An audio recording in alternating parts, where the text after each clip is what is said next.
di mana pada hari ini kita akan melaksanakan kegiatan aksi nyata modul 1.4 oleh calon guru penggerak angkatan 9 Kecamatan Banjarsari Kabupaten Lebak, yaitu oleh Bapak Jainus Solihin SPD. Langsung saja yang pertama yaitu pembukaan. Marilah kita buka acara ini dengan membacakan basmalah. Bismillahirrahmanirrahim. Yang kedua yaitu sepatah kata atau sambutan dari Ibu Kepala Sekolah SDN 1 Cisambi. Kepadanya dipersilakan. Assalamualaikum warahmatullahi wabarakatuh. Waalaikumsalam warahmatullahi wabarakatuh. Pertama, saya ucapkan terima kasih kepada pembawa acara yang telah memberikan kesempatan untuk memberikan 1-2 patah kata dalam rangka aksi nyata modul 1.4 tentang budaya positif yang akan disampaikan oleh Pak Jainus Solihin. Mengawali acara ini, kami merasa saya sebagai kepala sekolah SDN 1 Cisambi merasa sangat bersyukur dengan adanya kesempatan ini, yaitu Pak Jainus Solihin melaksanakan aksi nyata yang diadakan di sini di SDN 1 Cisambi, di mana sebagai audiennya adalah guru-guru SD 1 Cisambi. Harapan saya di sini sebagai kepala sekolah dengan adanya diseminasi ini tentang budaya positif yang akan disampaikan Pak Solihin, semoga untuk kesempatan ini sebagai penyampai materinya Pak Solihin, nanti kedepannya mudah-mudahan guru-guru di SD 1 Cisambi ini yang akan menjadi penyampai pemapar aksi nyata ini. Jadi harapan saya nanti guru-guru SD 1 Cisambi pun akan menjadi calon guru penggerak. Jadi semangat untuk mendaftarkan diri menjadi calon guru penggerak dan semoga lulus. Amin. Ya Rabbal alamin. Itu mari kita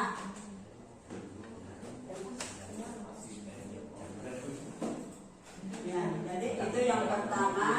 Yang pertama, harapan saya sebagai kepala sekolah di sini, sekali ini ibu-ibu guru di sini dan bapak guru ya, bisa ikut kesempatan lain, apalagi sekarang sedang dibuka ya Pak Solihin, angkatan 11. Di sini juga sudah ada yang sedang mengikuti ya proses pendaftaran di angkatan 11 ini, yaitu Bu Neni, Bu Sel juga ya. Sekarang sedang mendaftarkan diri untuk mengikuti CGP di angkatan 11 ini, angkatan 9 ya. Iya. Terakhir ini Bu pendaftaran. Oh, udah selesai. Oh, udah penutupan. Iya, udah ditutup ya. Alhamdulillah, dan kami sangat mendukung ya kepada Bu Neni Pusela yang sedang mengikuti CGP ini. Semoga dilancarkan ya Bu Neni, semoga dan bisa lulus nanti untuk mengikuti ke tahap kedua ya. Tahap kedua yaitu materi ya. Mengajar, simulasi mengajar dan wawancara. Itu di tahap keduanya. Nanti setelah lulus di tahap 1 berarti berupa ini ya, upload berkas ya. Tahap 1 dan pengisian esai. Iya, dan untuk tahap keduanya nanti simulasi dan satu lagi wawancara ya. Ada wawancara nanti di tahap 2 untuk lolos ke tahap berikutnya, pelatihan ya, pendidikan ya. Itu harapan saya sebagai kepala sekolah di sini, semuanya mempunyai kesempatan yang sama untuk mengikuti CGP ini ya, terutama bagi yang usianya kan ini ya dibatasi ya. Iya, dibatasi. Usia di bawah 50. Kalau yang 50 ke atas tinggal mengamati, menimba ilmunya dari teman-teman yang ikut CGP ya. Itu saja mungkin sepatah kata yang disampaikan pada kesempatan ini. Selamat menyampaikan materi kepada Pak Solihin, dan kita semua mari simak, mari kita ikuti apa yang akan disampaikan oleh Pak Jainus Solihin. Jangan sungkan-sungkan bertanya apa yang kita tidak pahami ya. Semoga ini adalah hal yang sangat positif, bisa menambah wawasan kepada kita semuanya. Sekali lagi saya ucapkan terima kasih kepada Pak Solihin yang bersedia untuk melaksanakan diseminasi di SD 1 Cisambi ini.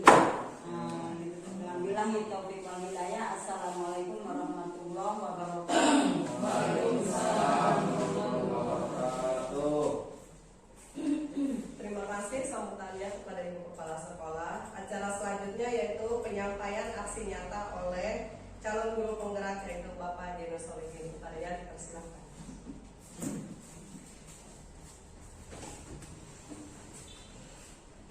Terima kasih kepada moderator yang telah menyampaikan acara kegiatan kita hari ini. Tadi Ibu Kepala Sekolah juga saya mengucapkan terima kasih yang sebesar-besarnya karena beliau telah mengizinkan saya untuk melakukan aksi nyata modul 1.4 tentang budaya positif. Bapak Ibu yang hebat, pada kesempatan ini mohon saya sebagai calon guru penggerak minta izin ya untuk waktu dan tempatnya kepada Bapak dan Ibu untuk menyampaikan aksi nyata modul 1.4 tentang budaya positif. Dalam kegiatan ini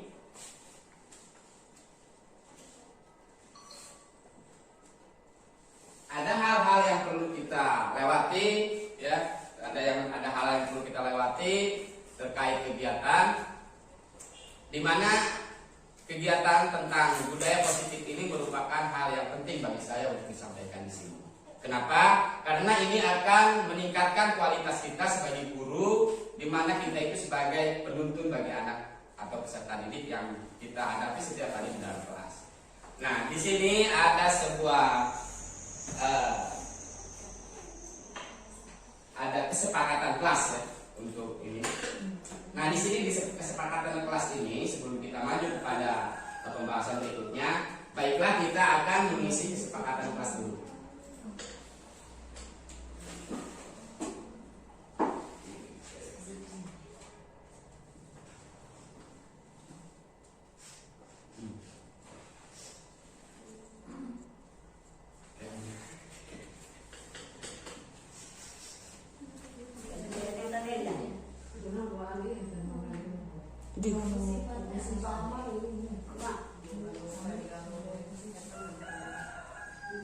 Maaf ya, ada kendala sebentar. Ini ada hal yang perlu diperbaiki.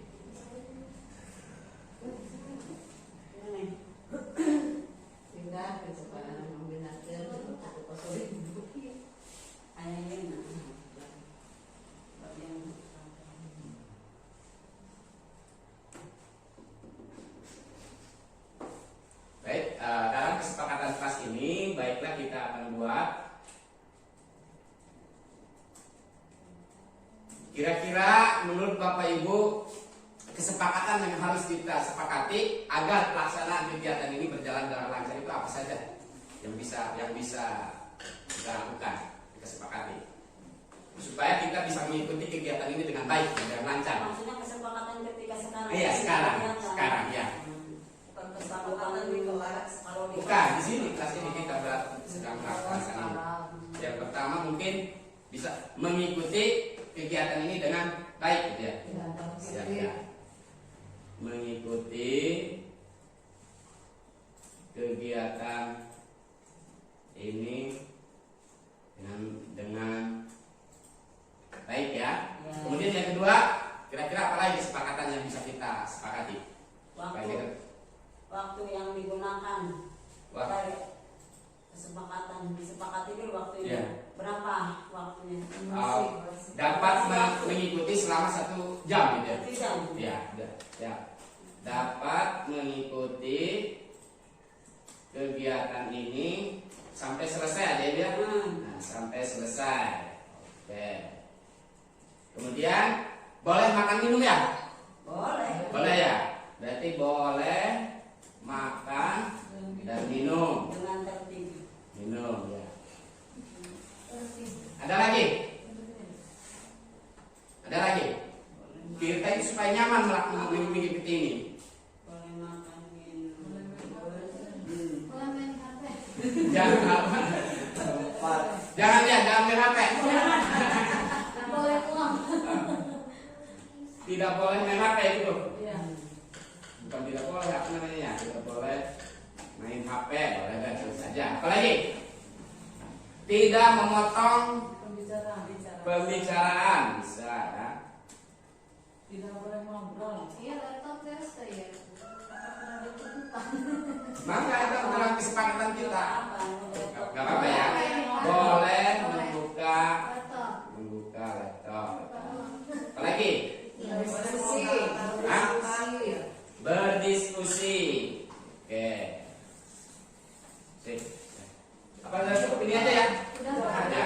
Ini kesepakatan kelas yang kita sepakati, di mana yang pertama saya akan bacakan lagi. Pertama, mengikuti kegiatan ini dengan baik. Siap ya? Ya. Kedua, dapat mengikuti kegiatan ini sampai selesai. Siap ya? Siap.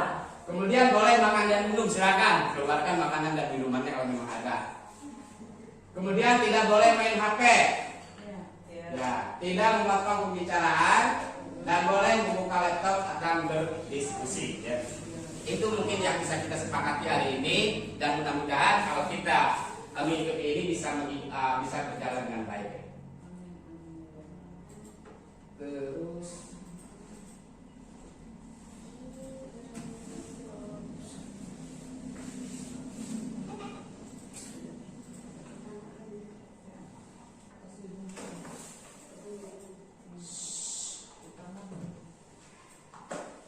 kesepakatan kelas sudah kita buat. Kemudian yang ketiga tentang ini ada ice breaking ya.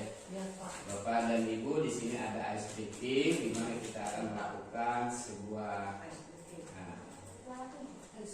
ini cuma tidak ada videonya, tidak ada suaranya ini.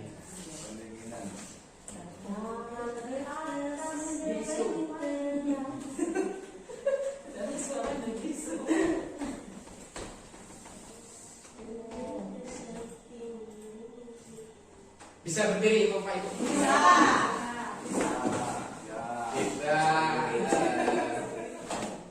Siap ya? Ini ada senam otak ya. Ada senam otak. Bisa kita lakukan, bisa langsung ya. Bisa.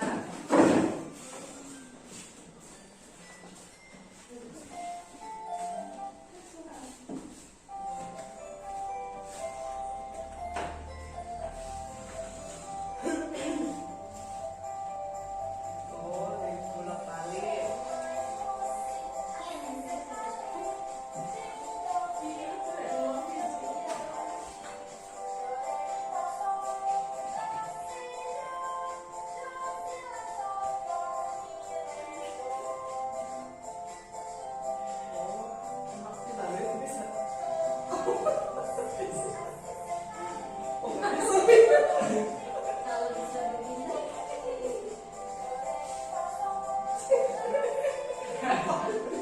Tembak tuh tembak.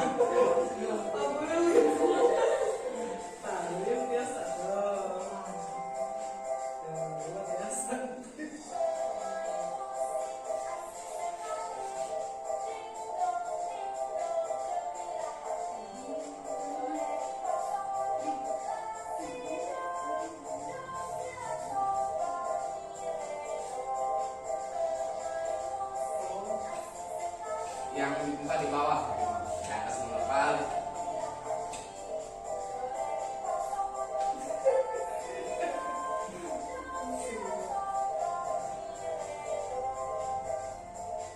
Sekarang yang terbuka itu di atas, di atas.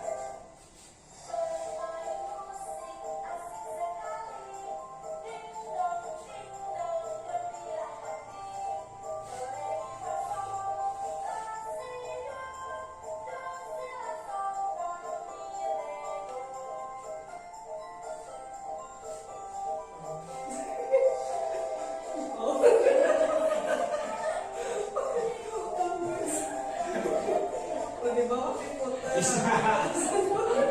Kalau ini taruh yang tinggi, benar diputar. Gantian.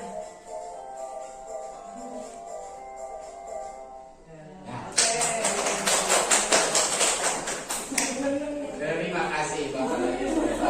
Ya. Ini adalah ice breaking. Ice breaking itu apa ya?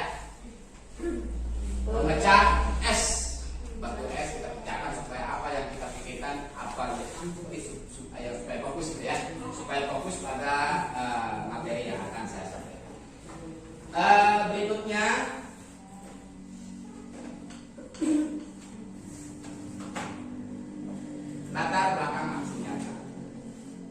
Adapun latar belakang yang saya sampaikan di sini terkait aksi nyata ini, pertama adalah banyaknya hal-hal baru yang didapat dari PGP Angkatan 9 dan adanya keinginan saya untuk berbagi dengan rekan di sini. Maka saya perlu melakukan aksi nyata ini. Aksi nyata yang akan saya lakukan adalah mendiseminasikan tentang disiplin positif dan nilai-nilai kebajikan universal. Yang kedua, teori motivasi, hukuman dan penghargaan, dan restitusi. Yang ketiga, keyakinan kelas. Keempat, kebutuhan dasar manusia dan dunia berkualitas. Dan yang kelima, restitusi segitiga. Nah, ini yang akan saya sampaikan. Mudah-mudahan kita bisa memahami kelima materi ini, dan insya Allah apabila kita memahaminya, kita bisa melayani siswa kita dengan baik. Kita lanjut. Untuk disiplin positif dan nilai-nilai kebajikan universal. Ini untuk tema yang pertama ini juga masih ada anak-anaknya ini. Yang pertama ada permainan, yang kedua ada teori kontrol, ketiga bagaimana seseorang bisa berubah dari paradigma stimulus respon kepada pendekatan teori kontrol. Ini diungkapkan oleh Stephen R. Covey. Kemudian yang keempat makna disiplin, kelima nilai-nilai profil pelajar Pancasila. Nah, ini untuk kita lanjut kepada kegiatan pertama, yaitu permainan. Nah, untuk permainan, Anda dan teman Anda akan melakukan kegiatan cobalah buka. Anda adalah A, tugas Anda adalah mengepalkan salah satu tangan Anda. Coba Anda bayangkan bahwa Anda menyimpan sesuatu yang sangat berharga di dalam kepalan tangan Anda. Anda perlu menjaga benda tersebut sekuat tenaga Anda karena begitu pentingnya untuk kehidupan Anda. Tugas B, rekan Anda adalah mencoba dengan segala cara untuk membuka kepalan tangan Anda. Teman Anda B boleh membujuk, menghardik, mengintimidasi, memarahi, menggoda, menggelitik, bahkan menawari Anda uang agar Anda bersedia membuka kepalan tangan Anda. Nah, di sini ada dua orang ya. Yang pertama menjadi A dan yang kedua menjadi B. Yang A itu yang mengepalkan tangan. Ya, jadi silakan dengan teman sebangku. Yang pertama yang menjadi A itu siapa dan yang menjadi B itu siapa? Silakan ya. Silakan dipilih yang A yang mana nih? Oke, yang A ya. Yang B, tugas B adalah membujuk supaya si A ini membuka kepalan tangannya. Membuka kepalan tangannya, ya. Nanti saya kasih waktu beberapa detik. Ketika baru mulai ya. Ketika berhenti ya. Siap. Ini sudah ditemukan perannya. Yang mana? Boleh bersuara. Ini kamu jalan sini. Ketika saya mengatakan siap, baru mulai ya. Dengan sebuah tenaga yang B itu silakan membujuk ya supaya si A ini bisa membuka. Boleh dilakukan. Kakak ada waktu ya, siap. 1, 2, 3.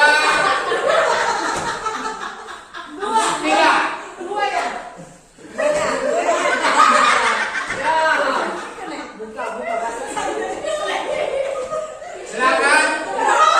Yang B berusaha untuk membuka yang A, kepalan tangannya akan berharga. Waktu selesai.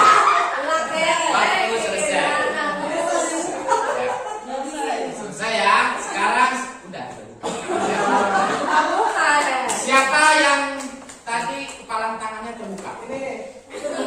Ada terbuka ini. Kemudian yang B itu bagaimana caranya supaya bisa membuka kepalan tangan si A? Dengan cara Ngeketek, digelitik, terus digoda supaya buat apa yang lucu gitu, mengalihkan fokusnya supaya dia tidak fokus pada kepalan tangannya.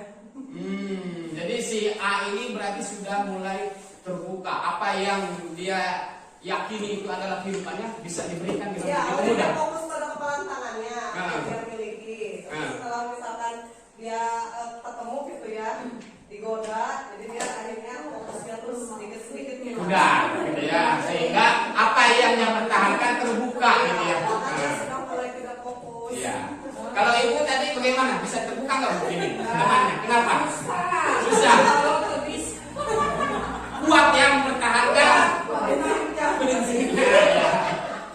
Ini bagaimana? Terlalu kuat, Pak. Apanya? Terbuka, terbuka. Tidak. Ini Mungkin karena beda. terbuka. Karena ya, ya, terima kasih tadi permainan kita telah lakukan di mana ada yang terbuka tadi dengan sekuat tenaga si B merayu, membujuk, bahkan bisa memberikan uang yang sebesar supaya yang si B ini bisa yang si A ini bisa membuka keyakinan yang ada dalam genggaman tangannya ya. Ternyata permainan ini bertujuan untuk mengetahui siapa sebenarnya yang memegang kendali atau kontrol. Coba ada yang bisa mengungkapkan siapa yang sebenarnya yang memegang kendali? Yang Yang A, yang B itu adalah posisi kita ya. Berarti siapa? Diri sendiri. Yang memegang kendali itu adalah diri sendiri. Tadi si B itu sebagai motivasi dari luar. Bagaimana caranya supaya kita pengendalian kita itu bisa lemah dengan berbagai cara ya. Lanjut. Berarti bersalah berhasil jadi motivator. Motivator dari luar ya. Teori kontrol. Ini miskonsepsi tentang makna kontrol. Yang pertama, ilusi guru mengontrol murid. Coba Bapak dan Ibu merasa nggak? Bapak dan Ibu merasa nggak selama ini kita sering mengontrol murid? Iya, Pak. Sedangkan tadi kontrol itu ternyata ada dalam dirinya sendiri. Tapi kita sebagai guru selalu mengontrol murid. Ini ilusi ya, ini bayangan ya. Yang sebetulnya kita melakukan itu di kelas. Kemudian yang kedua, ilusi bahwa semua penguatan positif efektif bermanfaat. Ya, ilusi bahwa semua penguatan positif efektif dan bermanfaat. Jadi penguatan positif yang kita berikan ke anak itu seolah-olah bermanfaat. Yang sebetulnya sebaik apapun tadi si B memberikan uang sebesar apapun, ketika si A itu dengan kuat memegang kendalinya itu tidak akan bisa berhasil.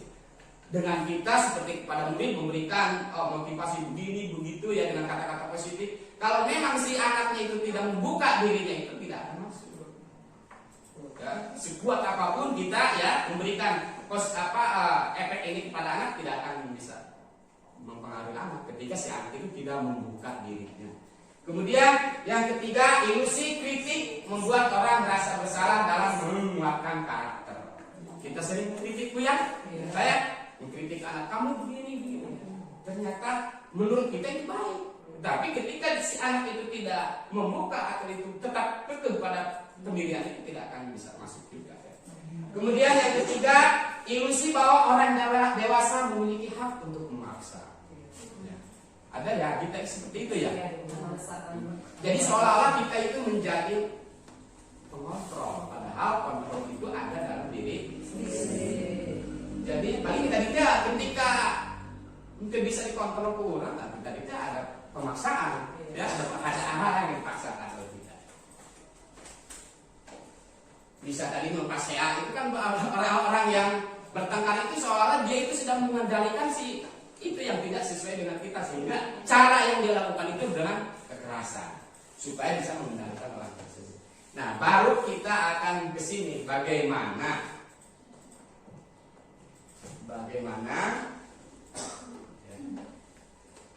seseorang bisa berubah dari paradigma stimulus respon pada pendekatan teori kontrol.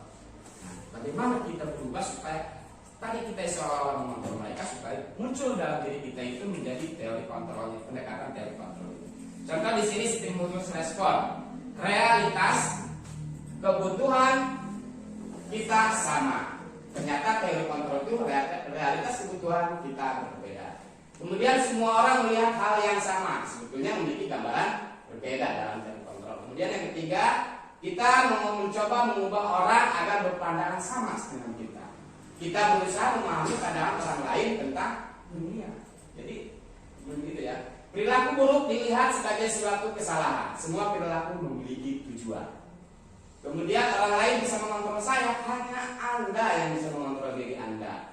Saya bisa mengontrol orang lain, Anda tidak bisa mengontrol orang lain. Pemaksaan ada pada saat rujukan gagal.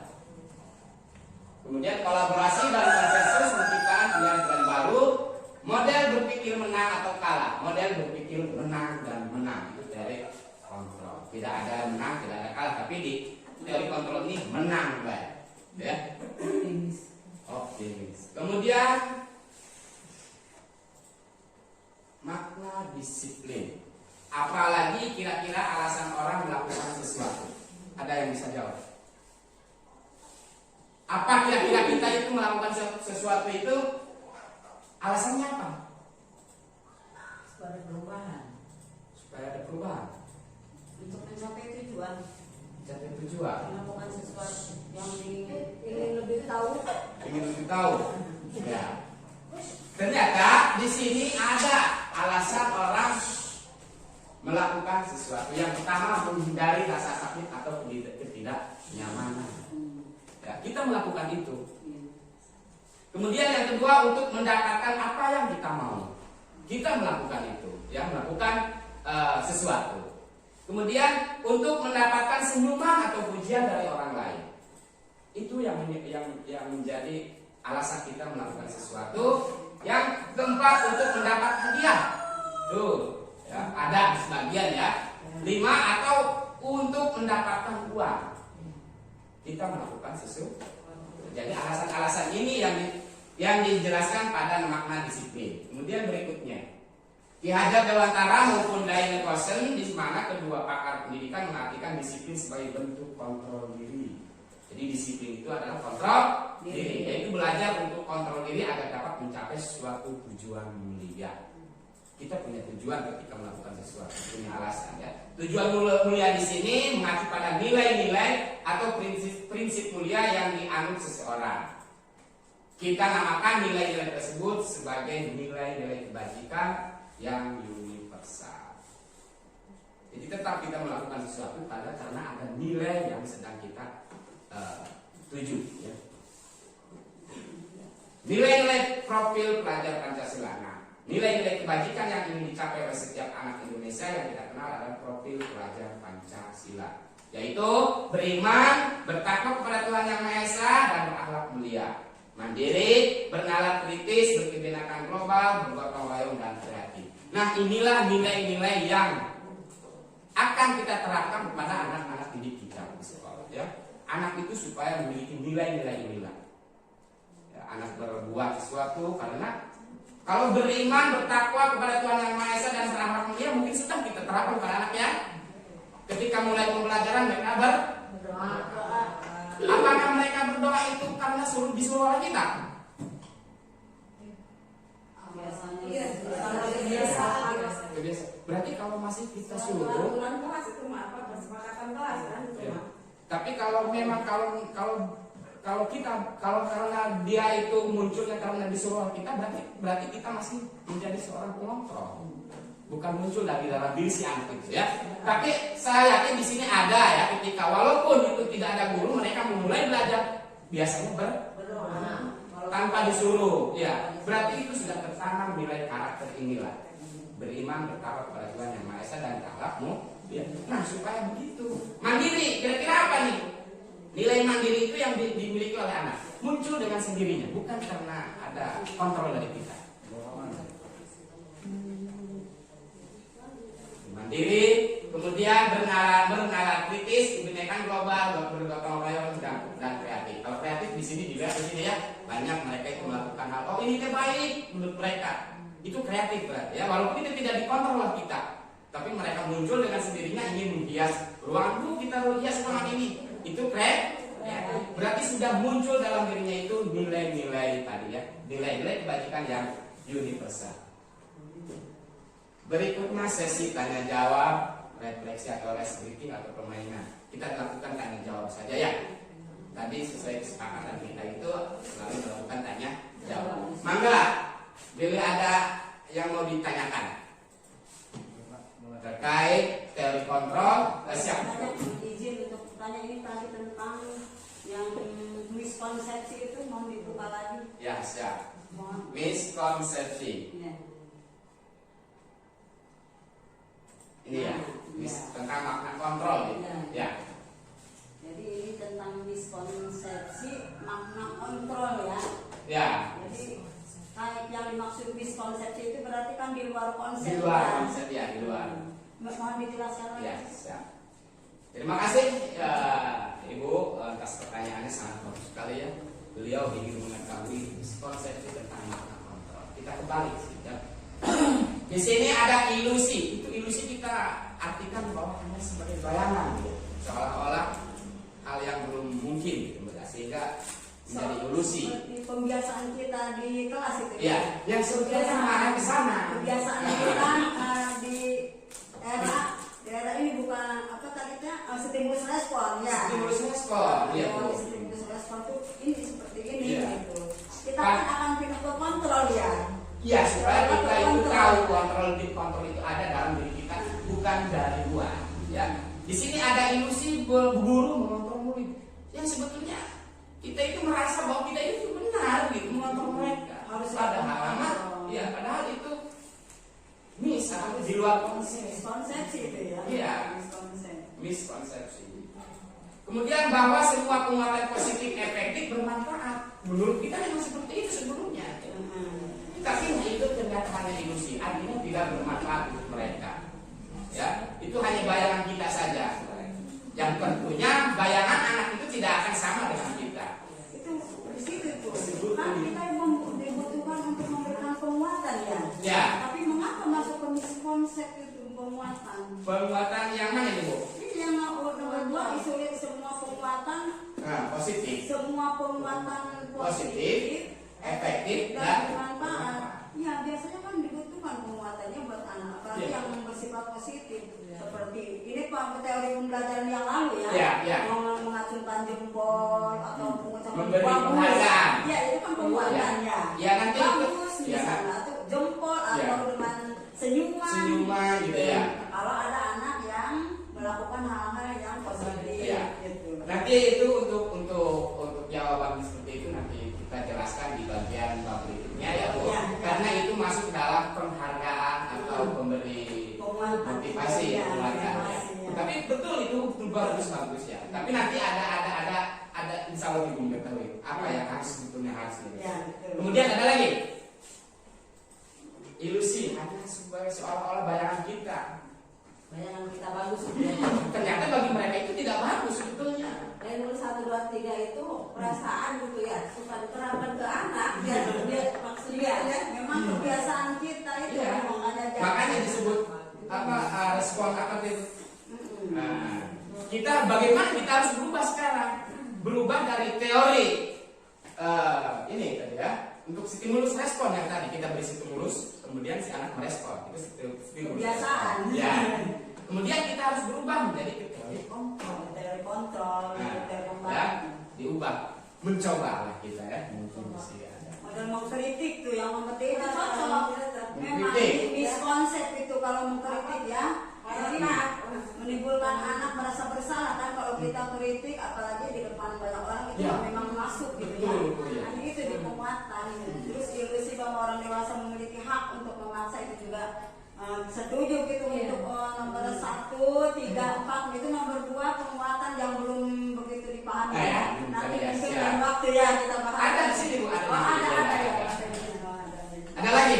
Bagus, Tapi bagus. kadang-kadang kita bilangnya kita sebagai guru itu ibu hanya mengingatkan kalian semua untuk supaya kamu itu melihat diri kita sendiri, biasanya seperti itu. Kayak Iya, jadi bagus. Iya. Memang juga upaya nih ya. Iya. Siap, ada lagi? Kontrol berarti. Lanjut ya. Lanjut. Lanjut. Ada kita sampai pertanyaan. Tadi alhamdulillah ya Ibu Haji tadi memberikan pertanyaan yang sangat menarik, yang sangat positif untuk kita untuk diselesaikan ke depan. Kemudian untuk yang berikutnya, materi berikutnya adalah teori motivasi hukuman dan penghargaan, restitusi. Motivasi perilaku manusia, kedua hukuman, konsekuensi dan restitusi, ketiga hukuman dan penghargaan, keempat restitusi sebuah pendekatan untuk menciptakan disiplin positif. Nah ini motivasi perilaku manusia ya, kemudian hukuman, konsekuensi dan restitusi. Jadi kita lanjut. Motivasi perilaku manusia. Diana Rosen dalam bukunya Restrictive School Discipline menyatakan ada 3 motivasi perilaku manusia. Yang pertama, untuk menghindari ketidaknyamanan atau hukuman. Kedua, untuk mendapatkan imbalan atau penghargaan dari orang lain. Ketiga, untuk menjadi orang yang mereka inginkan dan menghargai diri sendiri dengan nilai-nilai mereka yang percaya, yang dipercayai. Nah, ini yang menyatakan 3 motivasi perilaku manusia. Kita berperilaku itu karena ada 3 motivasi inilah, untuk menghindari ketidaknyamanan atau hukuman. Ya. Contoh, saya dari Jalupang ke sini naik ke motor, memakai helm. Kira-kira nilai yang saya terapkan itu apa? Apakah karena saya takut ditilang? Sampai mana? Ketidaknyamanan, menghindari ketidaknyamanan. Iya. Tidak nyaman, gitu loh. Ya soalnya kan kalau tidak pakai helm kita tidak pernah teguh. Ya. Ya, Kalau pakai helm nyaman. Dari segi Coba. Kesehatan. Coba dari segi apa nih Pak? Ya awalnya kan tidak nyaman kalau tidak pakai helm gitu Pak. Jadi kalau pakai helm kan untuk menghindari ketidaknyamanan. Karena terbiasa. Nah, sekarang kita perjauh jaraknya. Saya mau ke Rangkas Bitung. Di Rangkas Bitung itu ada polisi ya. Kalau kita tidak pakai helm, oh bisa ditilang. Apakah itu sebagai satu keyakinan kita? Bisa juga. Bahkan lebih utama polisi itu daripada berbahaya. Lebih takut ke polisi daripada takut bahaya. Nyatanya seperti itu nyatanya. Kemudian yang kedua, bagus ya, untuk mendapat imbalan atau penghargaan dari orang lain. Kita melakukan itu karena ada satu imbalan yang akan kita terima. Uang. Ya. Ya mungkin di sini ya kita sebagai guru kita bekerja karena kita punya ingin mendapat uang. Mungkin itu ya salah satu ya. Nanti dijelaskan ke depan motivasinya. Kemudian yang ketiga, untuk menjadi orang yang mereka inginkan dan menghargai diri sendiri dengan nilai-nilai yang mereka percaya. Ya. Lanjut. Restitusi adalah proses menciptakan kondisi bagi murid untuk memperbaiki kesalahan mereka sehingga mereka bisa kembali pada kelompok mereka dengan karakter yang lebih kuat. Ini ya. Hukuman bersifat tidak terencana atau tiba-tiba, sementara disiplin dalam bentuk konsekuensi sudah terencana atau sudah disepakati, sudah dibahas, disetujui oleh murid dan guru. Misalnya, setelah 3 kali tugasnya tidak diselesaikan pada batas waktu yang diberikan, atau murid melakukan kegiatan di luar kegiatan pembelajaran, misalnya mengobrol, maka murid tersebut akan kehilangan waktu bermain dan harus menyelesaikan tugas yang ketertinggalan. Ini maksudnya begini ya.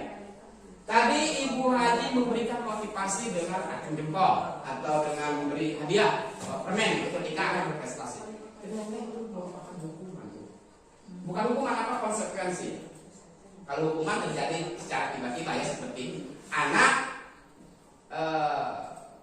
melanggar aturan yang telah dibuat di sekolah, tidak terlambat sehingga dia harus dihukum di upacara. Ya. Ini tadi yang diberikan oleh Bu Haji bagus, tetapi itu hanya sementara, Bu. Ketika kita memberikan sesuatu pada anak, sifatnya sementara. Karena nanti anak itu jadi terbiasa bila melakukan itu karena Bu Haji selalu memberikan yang siap. Makasih. Stop dulu ya. Kita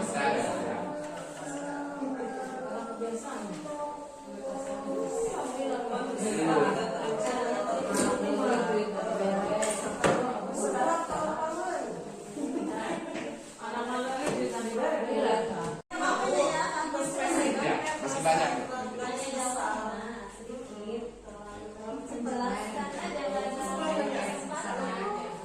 Baik, kita lanjut kepada tadi hukuman bersifat tidak terencana atau tiba-tiba itu hukuman. Ya, jadi tidak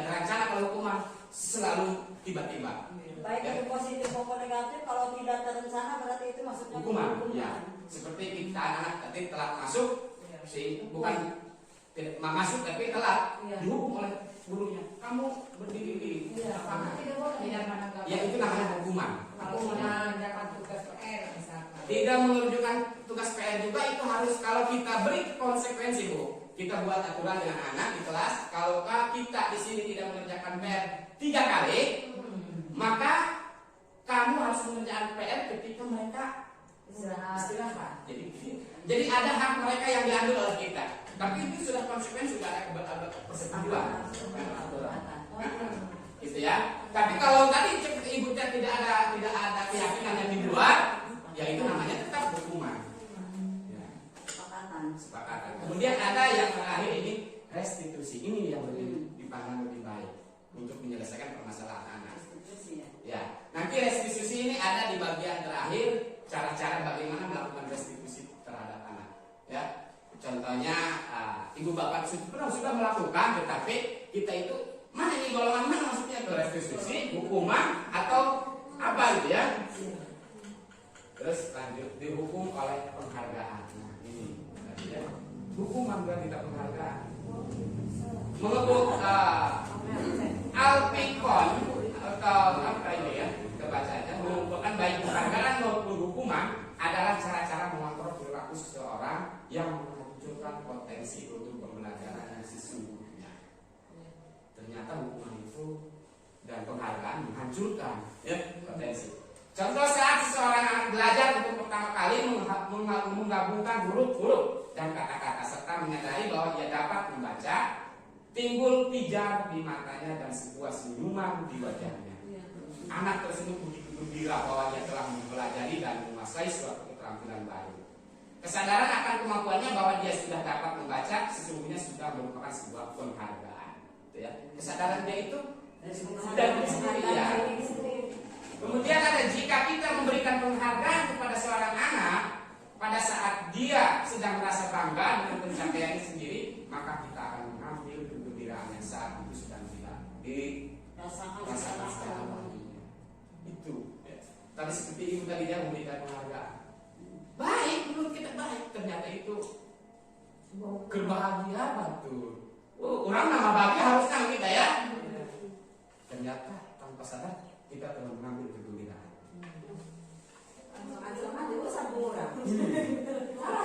Iya.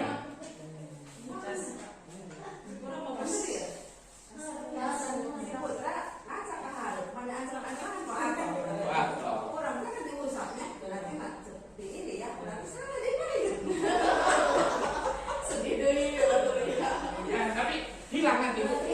Sumringah anak itu hilang. Tapi kelihatannya lebih bahagia kan soalnya Sementara, Bu. Itu sementara. Jadi tidak membekas pada dirinya. Kesadarannya itu nanti akan hilang oleh penghargaan itu. Tapi mungkin ada cara-cara yang ini ya, yang tepat gitu, memberi penguatan tersebut bukan seperti itu gitu. Ada dengan restitusi nanti. Restitusi. Ada lagi nih.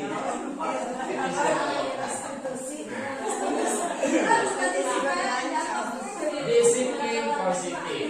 Restitusi bukan untuk menebus kesalahan, namun untuk belajar dari kesalahan. Restitusi memperbaiki hubungan. Restitusi adalah tawaran bukan paksaan. Restitusi menuntun untuk melihat ke depan ke dalam diri. Restitusi mencari kebutuhan dasar yang berdasar tindakan. Restitusi fokus pada karakter bukan tindakan. Restitusi menguatkan. Restitusi fokus pada solusi. Restitusi mengabaikan murid yang berbuat salah pada kelompoknya. Mengapa keyakinan kelas? Mengapa tidak peraturan kelas saja? Tahap menciptakan program kebajikan. Contoh keyakinan kelas. Mengapa keyakinan kelas? Mengapa tidak peraturan kelas saja? Ya. Peraturan kelas saja. Jawablah pertanyaan-pertanyaan itu. Mengapa kita memiliki peraturan tentang penggunaan helm pada saat mengendarai kendaraan roda 2 atau motor? Kemungkinan jawaban Anda adalah untuk keselamatan, bukan untuk takut kepada polisi, bukan untuk takut kepada pengebul. Tetapi kita yakin bahwa kita pakai helm itu merupakan Keselamatan itulah yang disebut dengan nilai yang kita yakini. Itu nilai yang prinsip atau yang harus yang kita yakini. Kemudian yang kedua, mengapa kita memiliki peraturan tentang penggunaan masker dan mencuci tangan setiap saat? Kemungkinan jawaban Anda adalah untuk kesehatan atau keselamatan. Kesehatan dan keselamatan itu adalah satu nilai atau nilai yang kita yakini. Kita melakukan ini karena kita ingin ada nilai yang kita yakini, gitu ya. Kemudian nilai-nilai keselamatan dan kesehatan inilah yang kita sebut sebagai suatu keyakinan, yaitu nilai-nilai kebajikan yang besar yang disepakati. Ya, tadi ya, tadi pakai helm, pukul kebul, disiku polisi. Ternyata intinya kita itu menjaga keselamatan diri kita sendiri.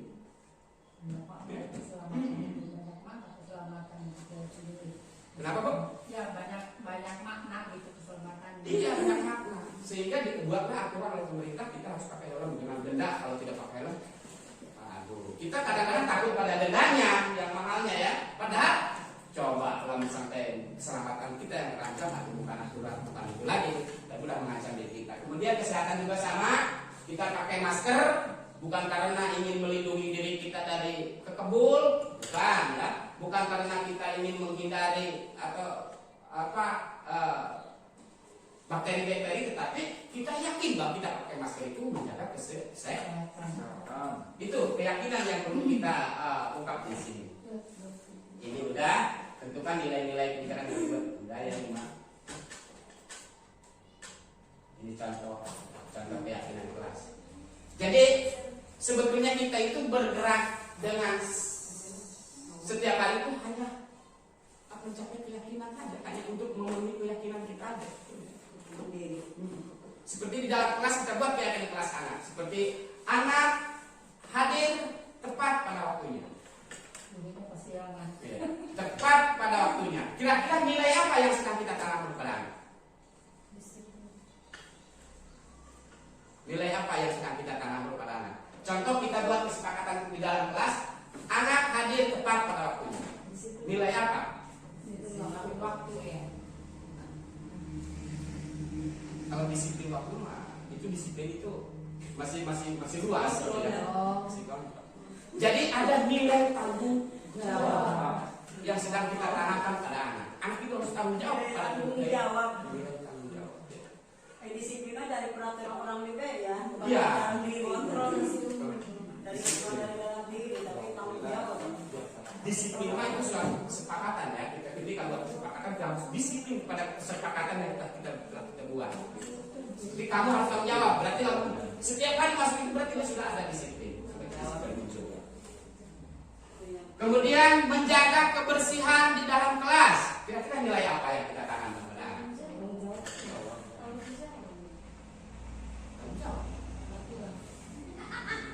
Kesehatan atau keselamatan atau kebersihan atau apa gitu nilai yang sedang kita tanamkan pada anak.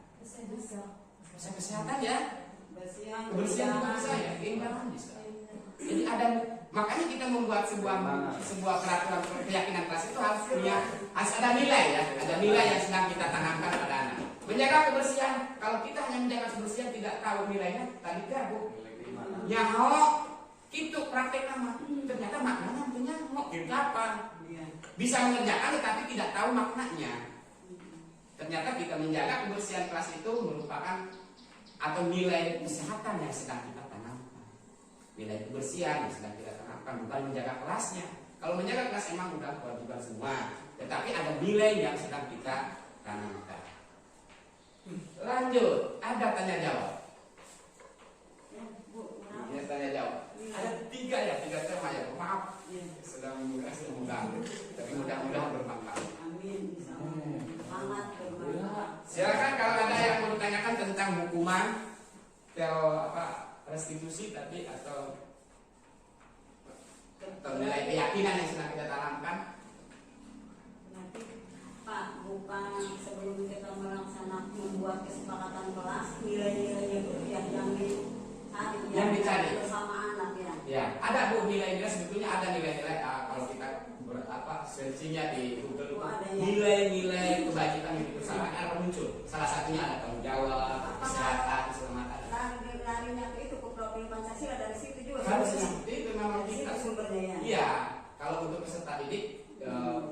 tujuan pendidikan nasional itu menjadikan siswa itu memiliki karakter profil pelajar Pancasila.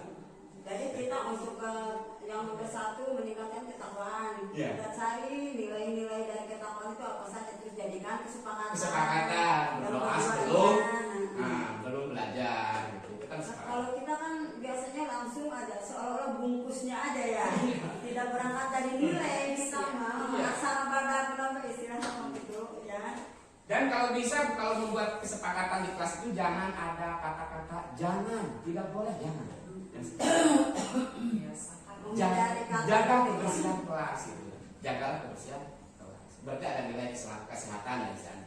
Berarti jangan membuang sampah sembarangan. Jangan seperti itu, Bu. Oh. Jangan ada kata larangan, deh. Kata larangan jangan. Sampah pada tempatnya. Buang sampah. Tapi itu sama kita perintah ya. Biasanya terima kasih sudah membuang sampah pada tempatnya. Iya. Lebih halus, lebih manusiawi gitu. Iya. Berarti kalau jaga kebersihan juga nggak boleh. Perintah itu sebenarnya Perintah. apa? Kebersihan. Jagalah kebersihan.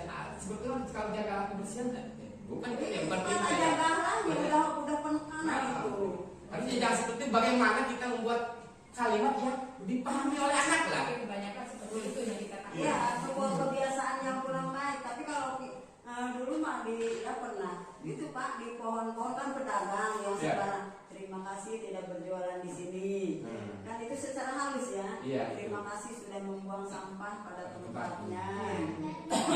Kadangnya Kalimat positif. Ya, kalimat positif ya harus dimunculkan. Tapi intinya kita harus berawal dari atau berlandasan pada nilai yang sedang kita nilai tanam. yang harus digarisbawahi nilai. Nilainya ya. Searching aja nilai kebajikan universal. Nanti dari nilai itu kita buat kalimat yang baik lah ya. Jadi nilai kebajikan universal. Ya, nilai kebajikan universal. Ya, kita lanjut ya. Ada kebutuhan dasar manusia dan dunia berkualitas. Kebutuhan dasar manusia. Kita manusia kan tentu memiliki dasar ya, kebutuhan. Makan, kebutuhan. Yang pertama ada 5 kebutuhan bertahan hidup. Itu yang harus kita penuhi. Kemudian kasih sayang dan rasa diterima. Ketiga, penguasaan. Kemudian keempat, kebebasan. Kelima, dan kesenangan. 5 kesenangan. Itu kebutuhan dasar kita. Kita setiap hari itu memenuhi kebutuhan itu. Ya. Bukan yang lainnya, bukan. Seperti anak di dalam kelas, lalagaan. Dia itu sedang memenuhi kebutuhan pengakuan atau kebutuhan kasih sayang. Ini mah kadang-kadang orang sok nyari kanan. Padahal dia itu yang betul-betul dia itu inginnya diperhatikan. Di sini contoh nilai mana di sini ya? Kasih sayang. Doni mengambil bekal temannya karena dia merasa senang temannya jadi memperhatikan dia. Orang mencari kanannya karena ternyata dia itu sedang butuh perhatian. Kemudian yang penguasaan, Doni merasa hebat karena temannya jadi takut dengan dia dan menuruti keinginannya. Maka sebetulnya Doni sedang berusaha memenuhi kebutuhan dasarnya.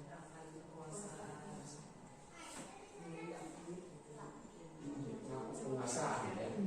Kita juga sama seperti itu punya, apalagi ibu-ibu nih, ingin menguasai. Iya.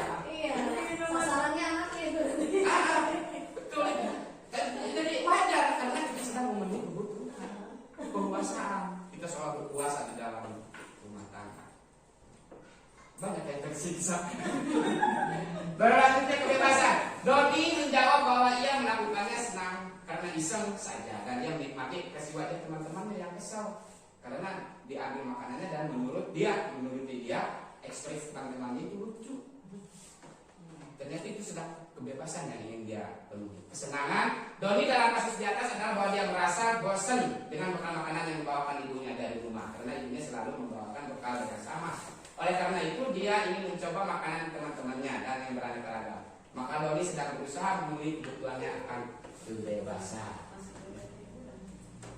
Dunia berkualitas, tempat khusus dalam pikiran kita, tempat Anda menyimpan gambaran representatif dari semua yang Anda inginkan. Bisa berisi orang-orang atau hal apa saja yang terdapat dalam hidup, ya. Bahagia ataupun kebutuhan dasar Anda. Nah, disinilah ternyata kita itu hidup itu hanya untuk memenuhi kebutuhan yang terdiri dari lima dasar.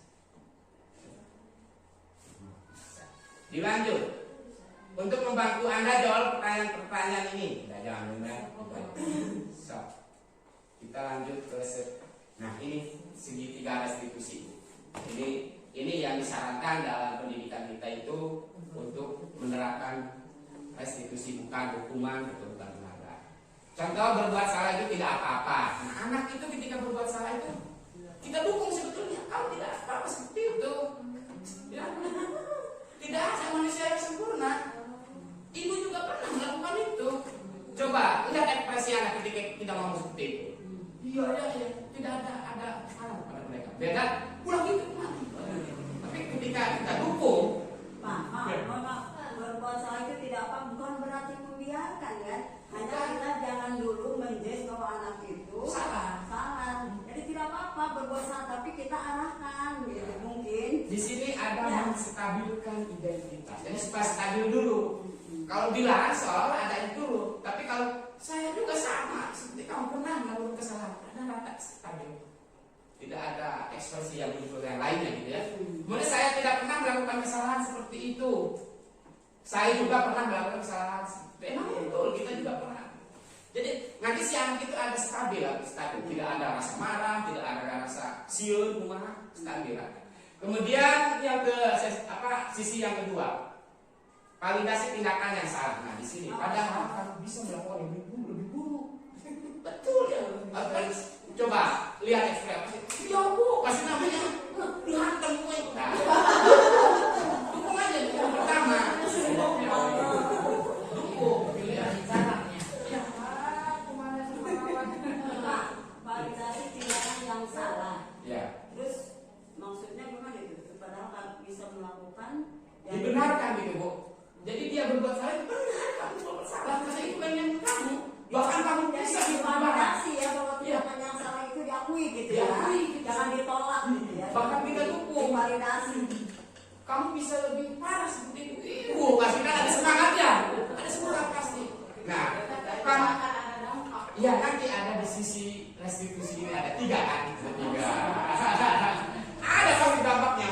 Kamu patut bangga pada diri kamu. Buat orang itu banget. Kamu boleh mempertahankan sikap itu, tapi kamu harus menambahkan sikap yang baru. Boleh kamu seperti itu, tapi harus ditambahkan, jangan dilarang, ditambahkan. Ya. Kemudian yang ini menanyakan keyakinan. Nah, baru untuk sisi yang ketiga, tanyakan keyakinan. Apa yang kita percaya sebagai yang kita buat pada keyakinan keras ya? Kalau kita buat nilai-nilai umum yang kita telah sepakati apa? Tadi apa bayangan kita tentang kelas yang ideal? Kamu mau jadi apa? Orang seperti apa? Kalau tadi ada anak yang tadi yang merasa yang melakukan kesalahan itu, kita kembalikan keyakinan kelas kita. Apa yang sedang kamu langgar? Keyakinan apa yang sedang kamu langgar? Supaya menyadari sendiri. Iya. Menyadari sendiri kekeliruannya gitu. Iya. Ulang diponis. Nanti anak akan muncul. Oh iya bu, Abi itu tidak menghargai orang lain. Iya. Berdasar keyakinan yang yang kita buat, yang kita buat. Seperti menghargai orang lain. Berarti dia kalau menghargai atau menghina teman itu kan tidak menghargai ya. Iya. Tapi kamu sudah yang kamu langgar adalah nilai tidak menghargai orang lain. Oh iya. Tapi kalau sedikit mengancam gitu bu ya, tapi hasilnya memuaskan gimana itu? Mengancam. Kalau mengancam isi nanti tidak bisa. Justru Abi kuali kadang-kadang berpikir diri sendiri. Apa saya merupakan bagian daripada sisinan berulah itu. Tapi hasilnya Muncul tidak percaya diri. Hasilnya gitu luar biasa hasilnya. Contoh deh, pas ini ya di kelas 4 tuh ada anak yang belum bisa baca. Terus dikasih tahu nanti kalau masih belum bisa baca, ibu titipkan ke Bu Dede ke kelas 1 buat belajar baca A, B, E, U, B, U gitu ya.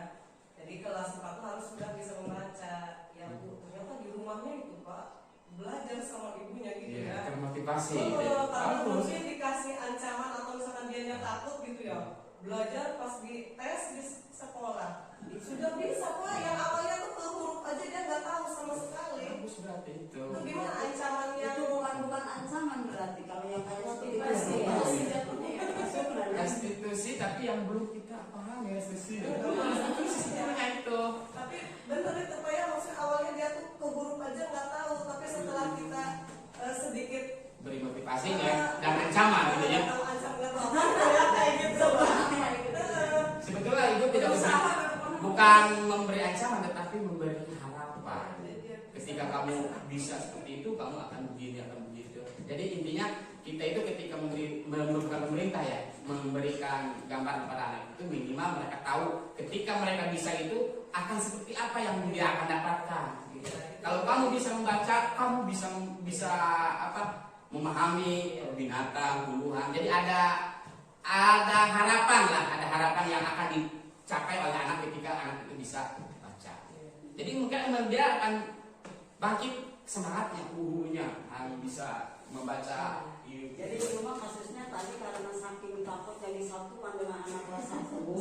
Kan udah kelas 4, mau persatuan dengan kelas 1 Ketakutan ya. Nah, jadi izin amat gitu kalau kalau bareng-bareng kelas 1 akhirnya dia mikir sendiri gitu. Iya. Ada juga tuh bahkan habis sorangan gitu kadang-kadang suka berpikir berdengeng gitu. Intinya dampak daripada pendidikan tahu suka ditakut tapi tiba mah awasin mah ulah kap buri itu juri. Ulah kan itu bisa jadi sampai saat ini dirasakan ketika kita mau melakukan sesuatu siun baik. Jadi wajar. Iya. Wajar. Karena tadi tidak ada juga harusnya didukung Bu ya. Kamu jangan begitu kan. Gitu kan. Kalau kita paham sendiri insya Allah lah tadi tidak ada. Harus berbagi materi Ya. itu dipelajari Ya mungkin ini yang bisa disampaikan oleh apa pada kesempatan ini ya. yang bisa disampaikan oleh saya selaku calon guru penggerak angkatan 9 tahun 2023 Kecamatan Banjarsari. Kurang lebihnya saya mohon maaf. Apabila ada hal-hal yang perlu kita diskusikan silakan ditanyakan, silakan melalui WA atau seragam boleh ya. Silakan. Untuk itu saya kembalikan kembali kepada moderator untuk melanjutkan acara berikutnya. Terima kasih. Assalamualaikum warahmatullahi wabarakatuh. Waalaikumsalam. Terima kasih kepada Pak Solihin atas paparan materinya. Selanjutnya kepada Ibu dan Bapak Guru, apakah ada pertanyaan atas materi yang telah disampaikan? Ya, boleh Bu saya ikut sedikit umpan balik. Ya. Bagaimana perasaan Ibu tentang kegiatan ini? Silakan Bu. Luar biasa. Salam Ada hal-hal yang Ibu ketahui atau apa? Ya. Jadi maju aja satu orang. ya silakan. Oh iya, silakan Bu. Ada Ibu Dani Jadi seperti pesan dari kesan. Ya, yang telah dibahas. ada itu juga. 2 sampai 3 menit makan. Maka Ini Pak, sini. Bu Dani silakan. Bagaimana perasaan ini? Perasaan dong saya. Rasanya Ini loh pada sisi nanti terangnya. Ayo Bu. Siapa mau siapa silakan. Ya, silakan Bu Ilma. Pak Sukma silakan. Dede, Pak Sukma. Atau bisa sendiri silakan. Umpan balik silakan umpan balik dari Ibu terkait kegiatan kita hari ini. Ya, untuk saya sendiri Pak ya. Jadi setelah mendengar dan melihat pemaparan dari Bapak, jadi saya bisa lebih tahu dan lebih bisa mengoreksi diri saya sendiri. Perasaannya. Ya, rasa saya senang. Terus menjadi satu pengetahuan dan pengalaman. Jadi saya bisa mengimplementasikan nanti ketika saya berada di kelas dan saya bisa lebih tahu bagaimana perasaan anak ketika saya kasih hukuman atau saya kasih restitusi ya atau konsekuensi. Terus saya bisa lebih memperbaiki diri dan perilaku saya kepada anak nanti di kelas. Masih. Ada lagi apa ya? Jadi air Salis baru bisa mengungkap perasaan bahagia, senang. Jadi senang di bahagia itu udah masuk oke ya. Udah. Ya, terima kasih kepada Bapak Jainus Solihin atas penyampaian aksi nyata modul 1.4-nya sebagai calon guru penggerak